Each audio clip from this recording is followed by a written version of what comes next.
3 महामंत्र। ॐ त्वमेव साक्षात् श्री महालक्ष्मी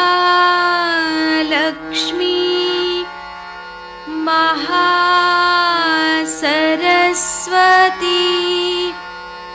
महाकाली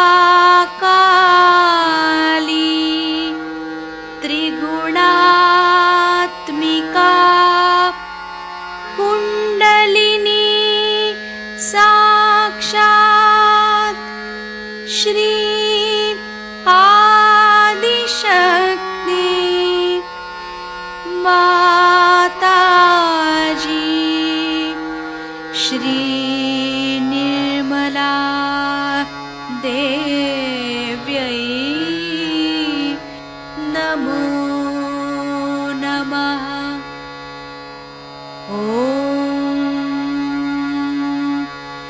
त्वमेव साक्षात् श्री कल्की साक्षात् श्री आदिशक्ति माताजी श्री निर्मला देव्यै नमो नमः। ॐ त्वमेव साक्षात् श्री कल्की साक्षात् श्री सहस्रार स्वामिनी मोक्षप्रदायिनी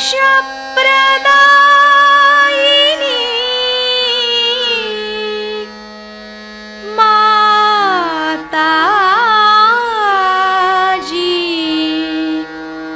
श्री निर्मला देव्यै नमो नमः। श्री गणेश मंत्र। ॐ त्वमेव साक्षात् श्री गणेश साक्षात् श्री आदिशक्ति माताजी श्री निर्मला देव्यै नमो नमः।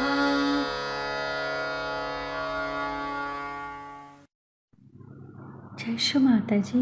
दोनों हाथ माँ के सामने हृदय में श्री माता जी को नमन करते हुए, परम पूजनीय श्री माता जी, कृपा करके हम सभी के हृदय में अपना प्रेम भर दीजिए।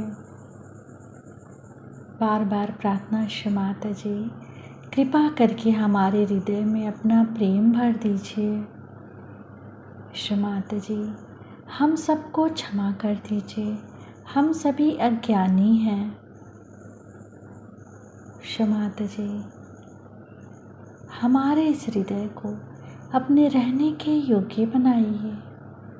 पूरा चित्त बीचों बीच हृदय में माँ की छवि को देखेंगे। मातृरूपेण संस्थिता या देवी सर्वभूतेषु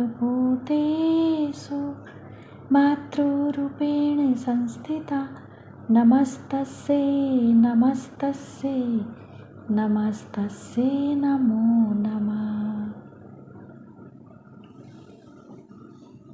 दोनों हाथों पे परम चैतन्य अनुभव करते हुए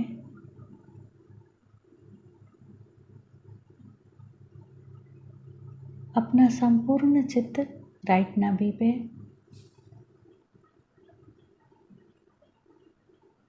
श्री माता जी से प्रार्थना। श्री माता जी,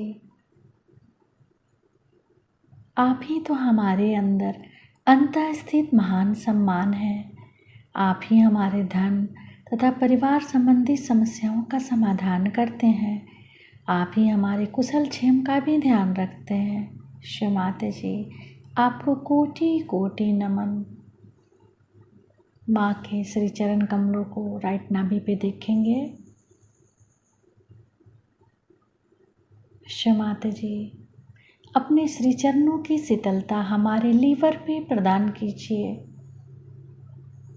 श्री माता जी, कृपा करके अपने श्री चरणों की शीतलता हमारे लीवर पे प्रदान कीजिए।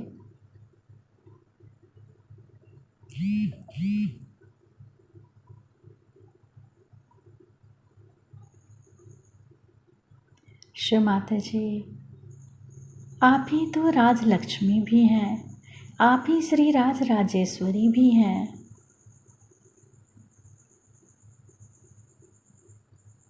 कृपा करके हमारे राइट नाभि में इन तत्वों को जागृत कर दीजिए।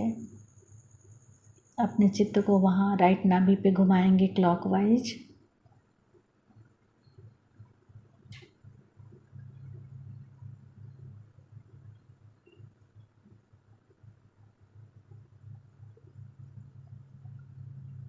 श्री माता जी, कृपा करके हमारे लीवर में श्री चंद्रमा की शीतलता, श्री हिमालय की ठंडक दीजिए। मंत्र ओम त्वमेव साक्षात् श्री चंद्रमा साक्षात् श्री हिमालय साक्षात् श्री आदि शक्ति माता जी श्री निर्मला देव्यै नमो नमः। धीरे धीरे अपने संपूर्ण चित्त को राइट हृदय, राइट विशुद्धि, राइट आ गया सहस्त्रार। सहस्त्रार पे माँ को देखेंगे, माता जी को देखेंगे।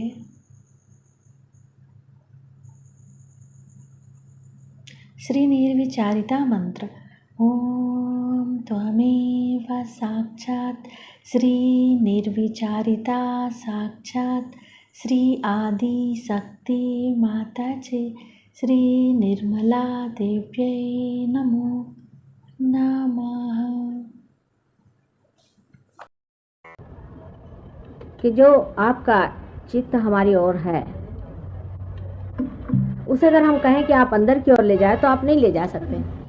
कि परमात्मा की और आत्मा की उपलब्धि अगर एक दो लोगों को ही हो, सिलेक्टेड लोगों को, और सरसामान्य इससे अगर अछूते रह जाए तो इसका कोई अर्थ ही नहीं निकलता।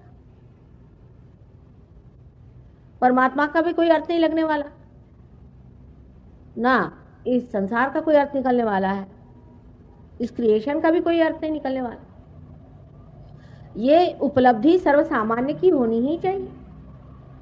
अगर ये सर्वसामान्य की न हो और बहुत ही सिलेक्टेड लोगों की हुई तो वही हाल होगा जो सबका हुआ। जो ऐसे रहे उनको कभी किसी ने माना नहीं, और मानने से भी क्या होता है ये बताइए मुझे। समझ लीजिए कोई गड़बड़े राजा है, तो राजा है अपने घर में, हमसे क्या, हमको तो कुछ मिला नहीं, हमको भी तो कुछ मिलना चाहिए, तब तो उसका मतलब होता है।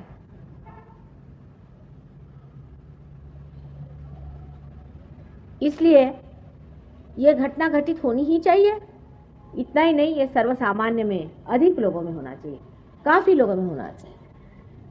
साइंस का भी मैंने बताया ऐसे ही तरीका होता कि कोई आप एक बिजली का आपको पता लग गया, जिसको पता लगा होगा वो अगर सर्वसामान्य के लिए नहीं उपयोग में आएगी तो उस बिजली का क्या मतलब है।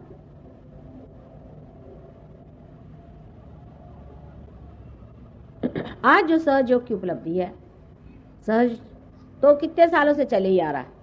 जब से सृष्टि बनी सहज ही बनी है सृष्टि।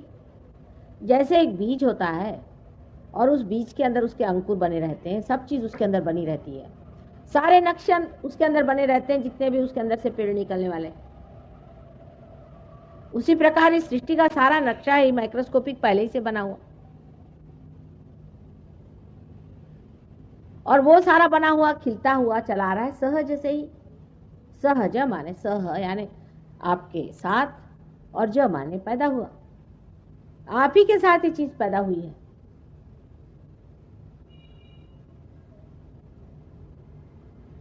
और जिस प्रकार पेड़ में एक दो फूल पहले लगते हैं, लेकिन जब वृक्ष बड़ा हो जाता है, बाहर आती है, तब अनेक फूल लग के उसके अनेक फल हो जाते हैं। उसी प्रकार जो आज ये सहयोग हमारे हाथ में नए आयाम में, डायमेंशन में खड़ा हुआ है, वो सर्वसामान्य के लिए है, असामान्य के लिए नहीं।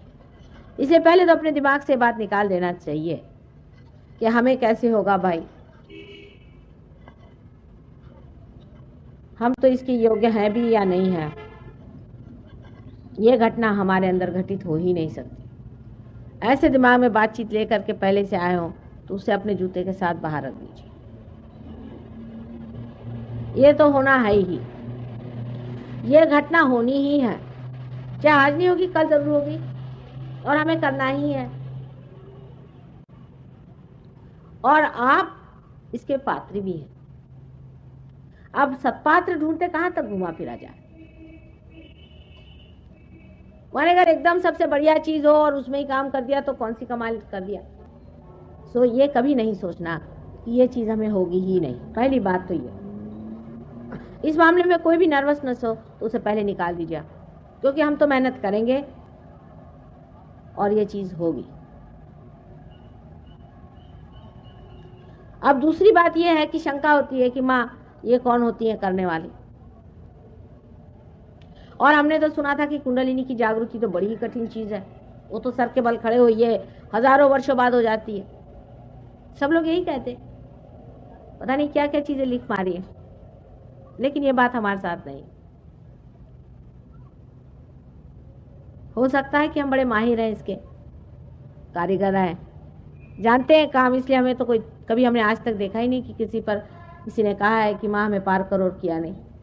हर तरह के होते हैं प्रॉब्लम्स, बड़े परम्यूटेशंस कॉम्बिनेशंस हैं, इसके प्रॉब्लम्स भी हैं, क्योंकि इंसान ने अपने को काफ़ी गलत रास्तों में डाल रखा है। ज़रूरी नहीं कि वो खराब आदमी, अच्छा आदमी होता है, पर धर्म में भी गलतियां हो जाती हैं, गलत जगह मत्थे टिक जाते हैं, गलत लोगों को मान लेते हैं, चक्कर चलते हैं। अब ये आदमी बड़े शरीफ हैं बेचारे, बहुत शरीफ आदमी, कोई खराबी नहीं है, ये चक्कर में आ गए, मतलब थोड़ी बेवकूफ़ी कर गए और क्या। और क्योंकि शैतान की जो शक्तियां इतनी ज़्यादा कार्यान्वित है कलयुग में, उसके चक्कर से मुश्किल से बचते हैं। बच्चे हैं ना,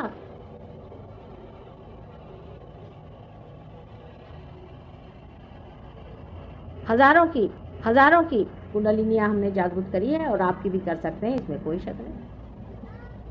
लेकिन अगर हम कर सकते हैं तो इसके लिए आपको हमसे नाराज होने की भी कोई ज़रूरत नहीं। आज सवेरे ही मैंने बताया था कि घर में इसके कारीगर है तो कर लेते हैं। आप अगर इसके कारीगर, हमसे अगर कोई कहे इसे ठीक करे तो हम तो नहीं कर सकते। इसका मतलब कोई हम नीचे नहीं हो गए, ना ऊंचे नहीं हो गए। हमसे आप अगर कहिए इसे चलाइए तो हम इसे चला नहीं सकते। आप 17 मरतबा सिखाइएगा, हमारे बस का नहीं। इतने हम इस मामले में बेकार है। लेकिन जिसको हम जानते हैं वो काम जानते हैं, वो हम करते हैं और किया है, और आप में भी घटित हो सकता है। इसलिए इस तरह की तैयारी करके बैठे जाए कि होना है, हमारा पात्र भी है और ये घटना होगी, और सर्वसामान्य के लिए यह है, सिर्फ तैयारी रखनी चाहिए। अगर कोई दोष हो तो हमें बताना ही होगा, कोई परहेज करना हो तो बताना होगा, या कुछ आपने ऐसा परहेज गड़बड़ कर दिया हो उसके बारे में भी कहना होगा। तो लोग तो बात बात में नाराज हो जाते। इंसान भी अजीब है। अगर मैं आपसे कहूँ कि मेरे लिए आप 3000 रुपया लाइए तो आपको कोई हर्ज नहीं, आप ला के फौरन दे देते। लेकिन मैं कहूँ बेटा ये ज़रा गलत काम है, इसको ज़रा छोड़ दो, तो बड़ा बुरा मान जाएंगे, फौरन पंडाल छोड़ के चले।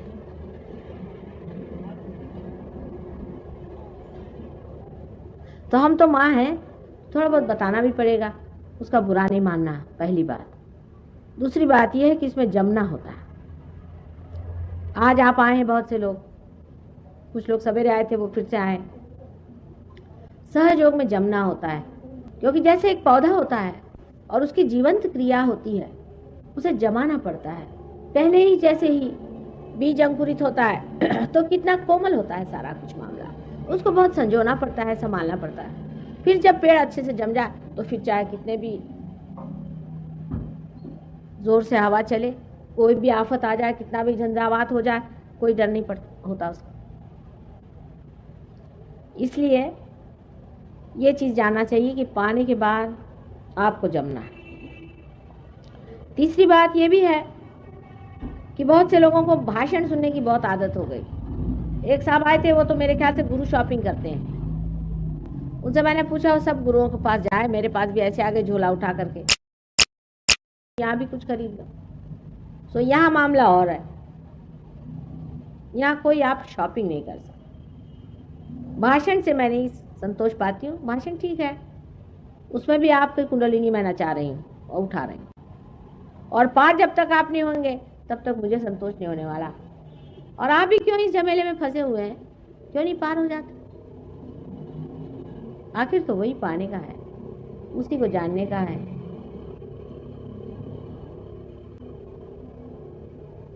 लेकिन सहयोग इसीलिए नहीं जमता है कि लोग चाहते हैं कि माँ को पैसा दे दो, कुछ तो भी करो, ऐसा वैसा कुछ करा दो, छुट्टी करो। अरे गुरु ऐसी करते हो, माँ को आप यहाँ पैसा नहीं दे पाते। माँ को आप जीत नहीं सकते जब तक आप पार नहीं हो और उसमें जमे नहीं। ये दो चीज़ होती है। लोग नहीं चाहते, वो सोचते हैं भाई चलो ये तो मेहनत की चीज़ है। पार होते वक्त तो कोई आपको मेहनत नहीं करने की, उस वक्त नहीं। पार होने के बाद आपको जमना पड़ता है, और जमना चाहिए। समय आ गया है, ये समय की पुकार है, और इस समय की पुकार में अगर आप अपने को जागरूक न करें तो बड़ी मुश्किल होगी, बाद में बहुत बड़ी मुश्किल होगी, वो मैं आपको बताऊंगी। दूसरी बात ये भी है कि सहयोग में लोग जमते नहीं, उसके बाद बीमारियां हो जाती हैं। उसके बाद वो मेरे पास आते हैं और कहते हैं माँ हमें ठीक कर दो। सहयोग में आने के बाद लोगों ने डॉक्टरों के दरवाजे बंद कर दिए, उनके घर नहीं जाते आप। सब तरह से ठीक हो सकता है, पर एक बात है कि अपने को जानने के बाद अपने में उतरना पड़ता है, समरस होना पड़ता है, और पूरी अपनी शक्ति को इस्तेमाल करना होता है। ऐसे वैसे लोगों के लिए सहयोग नहीं है। जो कोई होएगा माई का लाल, वही माई से पाएगा। ये मैं पहले आपसे बता दूं, आप बुरा नहीं मानना। तुकाराम ने कहा है, ये रया गबाड़ाचे काम नो है। कोई कोई पट्टी के वही सहयोग में उतर सकते हैं।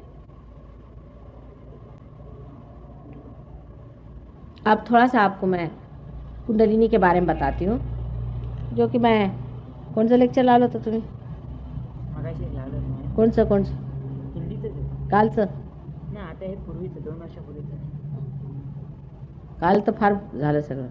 तो अब हम यहाँ समझ लो 5 दिन हैं, और 5 दिन में कुंडलिनी के बारे में पूरा हम आपको बता रहे हैं। कल से आप थोड़ा कागज़ पेंसिल भी ले आइए, तो आप नोट भी कर सकेंगे बातें जो मैं बता रही हूँ। पहले तो आपको यहाँ सामने दिख रहा है, ये परमात्मा ने हमारे अंदर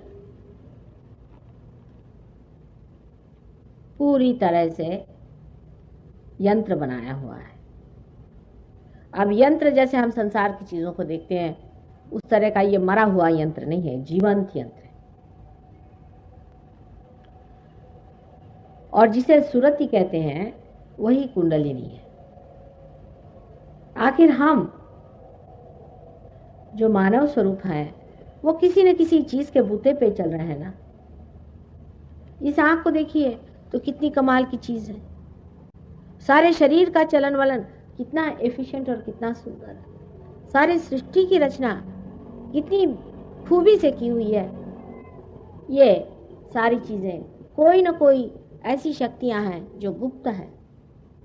वो गुप्त इसलिए है कि हमारा जो ग्रोस अटेंशन है, हमारा जो जड़ चित्त है, वो उसे नहीं जान पाता। उसके लिए सूक्ष्मता आनी पड़ती है। ये सूक्ष्मता पाना ही सहज योग का लक्ष्य है। इस सटलनेस में उतरना ही सहज योग का लक्ष्य है, जिसे कहते हैं कि आपा को पहचानना, आत्मा को पहचानना। जैसे मैंने आज सवेरे बताया आपसे कि आत्मा को पहचाने बगैर आपका भ्रम टूट ही नहीं सकता और आप परमात्मा को जान ही नहीं सकते। जो कुछ भी आप उसके बाद में जानते हैं वो ज्ञान मात्र है, बोध नहीं है। बोध आत्मा को जानने के बाद होता है। इसलिए आत्मा को पहले जाना जाएगा, उसके बाद सारी बातें समझ में आ जाएंगी। अब ये जो कुंडलिनी है, ये पूरा जो यंत्र है, इसको मैं समझाती हूँ और फिर कुंडलिनी भी बताती हूँ कहाँ है। पहले तो जो उठा तो जरा उठा,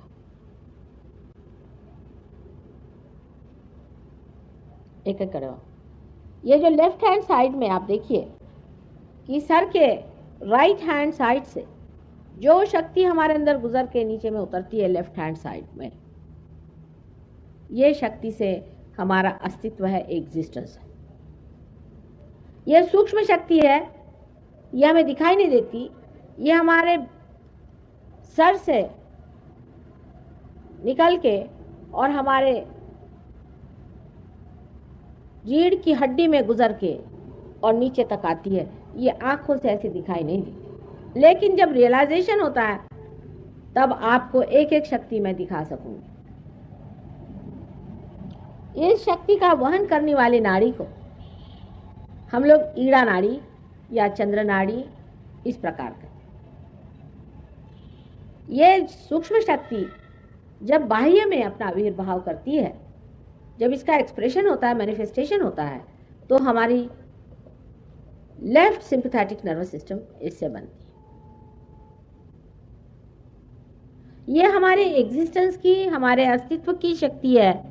और जब ये शक्ति सुप्त हो जाती है तो हमारी मृत्यु हो जाती है। इसीलिए इस शक्ति को लोग संहार शक्ति भी कहते हैं। संस्कृत में इस शक्ति को महाकाली शक्ति कहते हैं। अंग्रेजी में इसके शब्द नहीं, क्योंकि अंग्रेजी में इस चीज का पता ही नहीं लगाया है कि इसके अंडरकरंट्स क्या है। सिंपैथेटिक और पैरासिम्पैथेटिक नर्वस सिस्टम के अंडरकरंट्स क्या है, उसका अभी तक पता ही नहीं लगा है साइंस। इसलिए इसके लिए अगर मैं महाकाली की शक्ति कहूं तो बड़े घबराने की बात नहीं, हम लोग कोई अंग्रेज नहीं है। और दूसरी जो शक्ति हमारे अंदर लेफ्ट हैंड साइड से गुजर करके और राइट हैंड साइड पे आ जाती है, इसे महासरस्वती की शक्ति कहते हैं। इस शक्ति से हम अपने शरीर का चलन वलन, शारीरिक क्रियाएं और बौद्धिक क्रियाएं, मेंटल एक्टिविटीज करते हैं। अब मेडिसिन में लेफ्ट एंड राइट सिंपैथेटिक का फर्क लोग नहीं लगा पाते, लेकिन ये दोनों दो चीज है। लेफ्ट से आपकी इमोशनल साइड होती है और राइट से आपकी मेंटल और फिजिकल साइड होती है। इसका फर्क मेडिसिन में नहीं होता।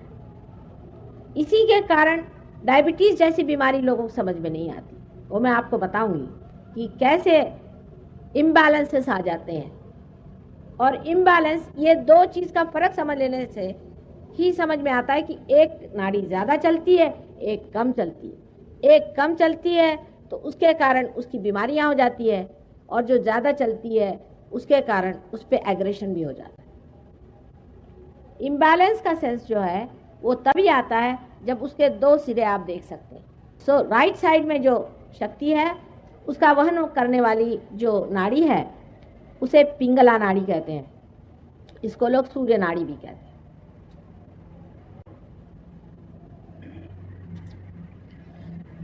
इससे राइट साइड की जो सिंपैथेटिक नर्वस सिस्टम है उसका प्रादुर्भाव होता है।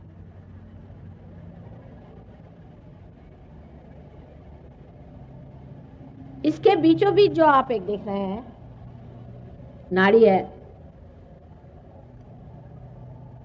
इस नाड़ी को सुषुम्ना नाड़ी कहते हैं।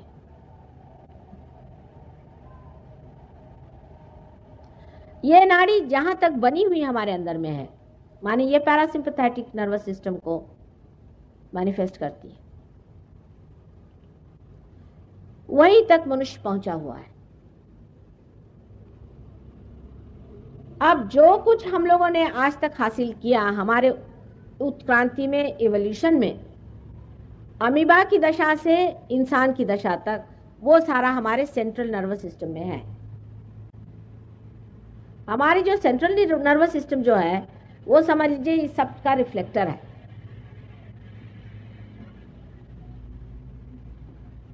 वो हमारे कॉन्शियस माइंड में है।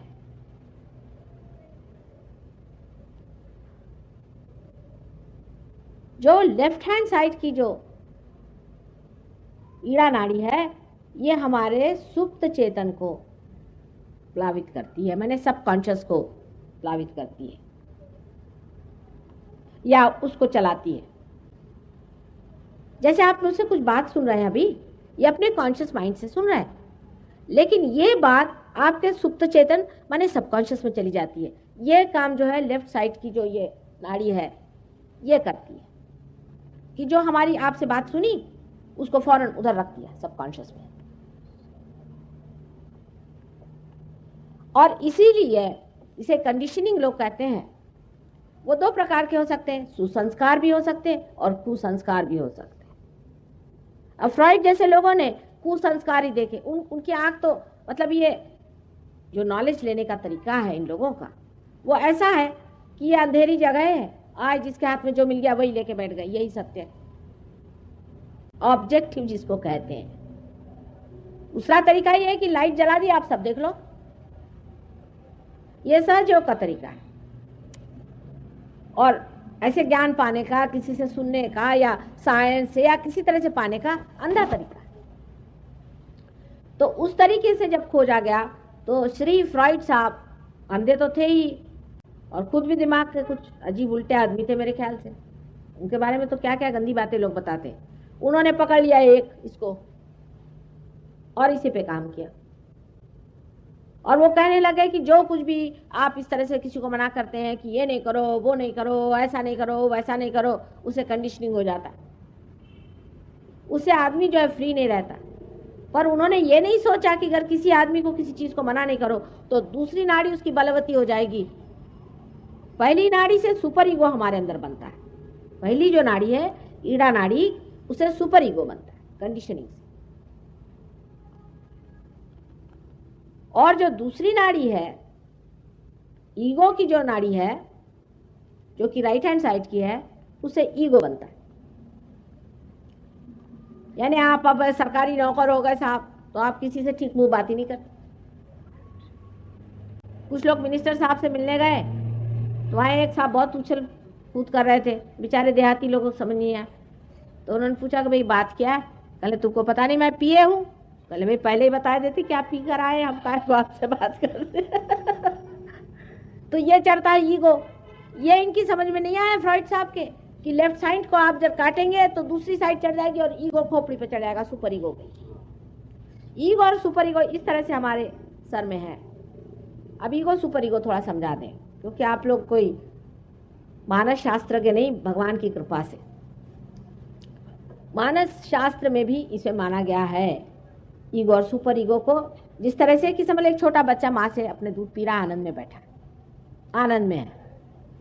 उसके बाद माँ ने उसको उठाया, दूसरी तरफ ले जाना चाहे तो उसका ईगो जागृत हो गया कि ऐसा क्यों किया। तो माँ ने डांटा कि नहीं बेटे ऐसे नहीं करो, तो उसका सुपर ईगो जागृत हो गया। इस तरह से हमारे अंदर ईगो और सुपर ईगो के जैसे बलून जैसी चीज हमारे सर में इस तरह से इकट्ठी हो जाती। ईगो की सामने से लेकर के यहाँ तक और सुपर ईगो की पीछे से इस तरह से। अब ये दोनों जब जम जाती हैं यहाँ पर आकर ठीक से, तभी हमारा सर का जो फॉन्टेनेल बोन का हिस्सा है ये बिल्कुल कैल्सिफाइड हो जाता है, बिल्कुल पक्का हो जाता है, तालू भर जाती। तब हो गया, तब आप हो गए, आप हो गए, आप हो गए, सब छूट गया, सब अलग हो गए, सबके अपने अपने शेल बन गए। जैसे अंडे के शेल बन जाते हैं ऐसे इंसान के भी शेल बन जाते हैं। वो इसलिए बनाए जाते हैं कि उसके अंदर इंसान पूरी तरह से अपनी स्वतंत्रता को पहचाने। उसका ठीक से उपयोग करें। उसको उपयोग करने के बाद वो समझे कि कौन सी चीज ठीक है और कौन सी बुरी। बहरहाल आदमी पे पूरी तरह से छोड़ा हुआ नहीं। बड़े बड़े संतों ने संसार में अवतार लिए और आपको समझाया कि ये धर्म है, ये नहीं करो, ये करो। वो क्या सब पागल थे? हम लोगों ने तो उनकी जाति अलग बना के उनको किनारे बिठा दिया। सवेरे से शाम उनको नमस्कार करना, काम खत्म। अपने जीवन में उनकी बात सुनना हमारे लिए व्यर्थ है। आखिर उन्होंने क्यों कहा था?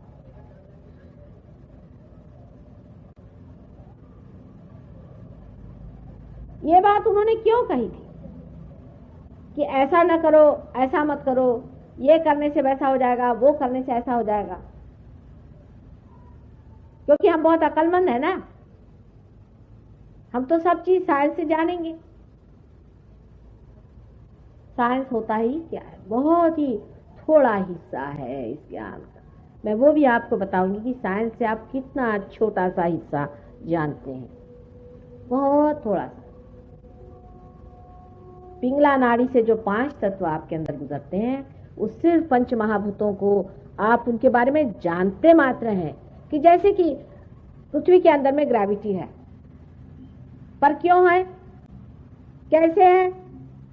एक सवाल आप पूछे कि हम अमीबा से इंसान क्यों बने, क्या वजह है? अगर हम इसको बना रहे हैं तो इंसान पूछेगा कि आप इसे क्यों बना रहे हैं, आखिर इसका कोई अर्थ होगा। परमात्मा ने क्यों बनाया हमको? आज एक बायोलॉजी के आए थे, वो कहे मुझे भगवान पे विश्वास नहीं। मैंने कहा आप पे मुझे आश्चर्य होता है कि बायोलॉजी वाले को विश्वास नहीं तो फिर हो गया। बाकी तो जड़ तत्व से काम करते हैं। कम से कम जो आदमी बायोलॉजी में है उसको तो सोचना चाहिए कि कितने खूबसूरती से मनुष्य को बनाया भगवान ने, और इतने छोटे टाइम में बनाया है कि बड़े बड़े बायोलॉजिस्ट हैरान है कि लॉ ऑफ चांस से तो आदमी बन ही नहीं सकता था, ज्यादा से ज्यादा एक अमीबा बन जाता।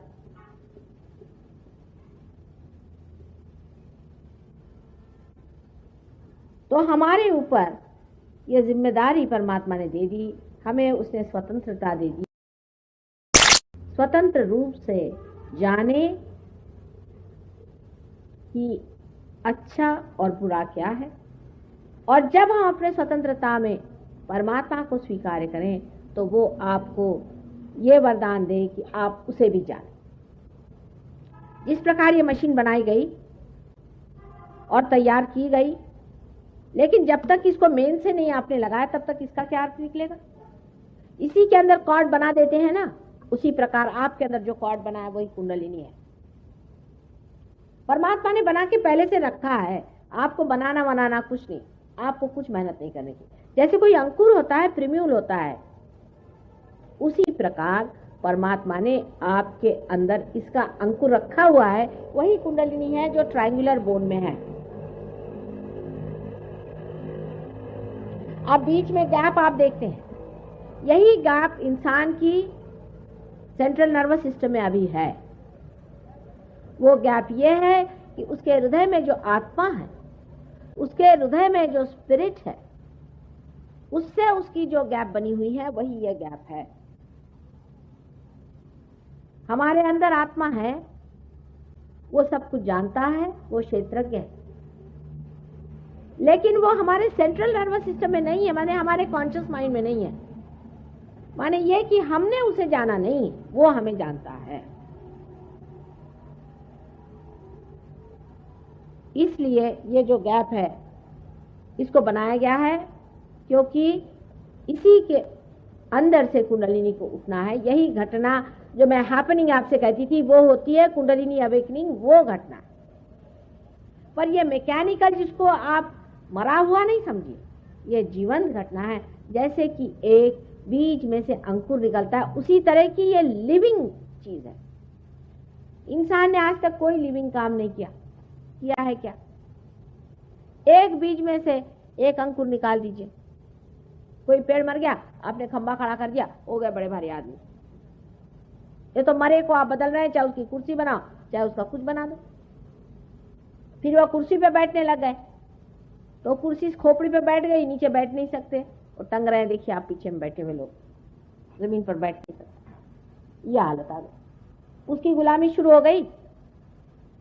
ये मरे हुए काम से फायदा क्या हुआ? आप सारे मरे हुए तत्व का आप पता लगाते हैं, कोई जीवन तत्व का आप पता लगाएं कि कैसे होता है। एक अंकुर किस प्रकार एक बड़ा भारी पेड़ बन जाता है, इसका पता आप लगा पाए हैं क्या? हजारों ऐसी चीजें आप चारों तरफ देखते हैं। हाँ, ये आप कहते हैं इस प्रकार है जो दिखाई देता है, पर वो घटना कैसे घटित होती है, ये बहुत सूक्ष्म घटना है, वो आप देख नहीं पाते। यहां तक आप जानते हैं कि बहुत से आवाजें इतनी हाई फ्रीक्वेंसी में होती कि आप सुन नहीं सकते। मनुष्य जिस दशा में बनाया गया है उस दशा में इस सूक्ष्म को वो नहीं जान सकता, लेकिन वो ऐसा बनाया गया है कि वो उसको भी जान ले। सिर्फ मनुष्य ही जान सकता है। मनुष्य में ही ऐसा ही विशेष रूप से ब्रेन बनाया गया है जो त्रिकोणाकार है, जिसमें ये सारी घटनाएं घटित होती हैं, जिसके अंदर ईगो और सुपर ईगो इस तरह से मिलते हैं, और मनुष्य में ही कुंडलिनी इस प्रकार से बैठी रहती है, और ये घटना सिर्फ मनुष्य में ही हो सकती है।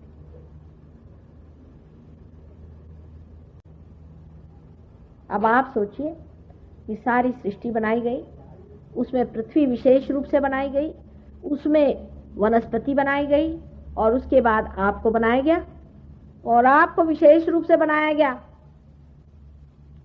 और उसमें इस तरह की सब चीजें रखी गई, और आप ही को यह अधिकार है कि आप परमात्मा को जानें और उसकी शक्ति को अपने अंदर से वहन करें।